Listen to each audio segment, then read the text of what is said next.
আপনারা জানেন ইতিমধ্যেই নীলফামারী ডোমারডিমলার ১ আসনের সাবেক ফ্যাসিস্ট সরকারের ভোটচোর এমপি আফতাব উদ্দিন আহমেদকে নীলফামারীর ২টি মামলায় রংপুরের একটি মামলায় উনি গ্রেপ্তার হয়েছিলেন। আজকে নীলফামারীর ২টি মামলায় থানা পুলিশ তাকে সোন অ্যারেস্টের জন্য আবেদন করেছিল।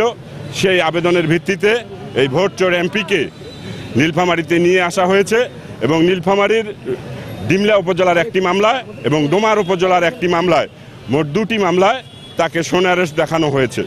এই সোন অ্যারেস্টের পরে তাকে আবার কারাগারে প্রেরণ করা হয়েছে। না, আজকে কোনো রিমান্ডের আবেদন আইনানুগভাবে করা হয়নি, আইনানুগভাবে করার নিয়মও নেই। আসামি যেহেতু সোন অ্যারেস্টের আবেদন দেওয়া হয়েছিল তাকে মামলায় গ্রেপ্তার দেখানো হয়েছে। পরবর্তীতে রাষ্ট্রপক্ষ চিন্তা করবে বা রবিউল ইসলাম যে মামলাটা করেছে সেই মামলাটা জিআর ১৬৫/২৪।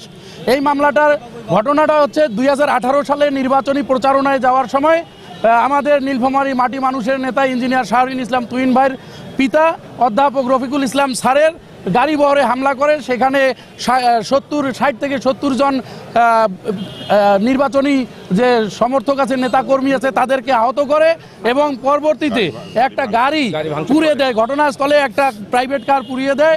এই বিষয়ে সন্ত্রাস বিরোধী এবং সন্ত্রাস বিরোধী আইনের মামলা দায়ের করা হয়েছে।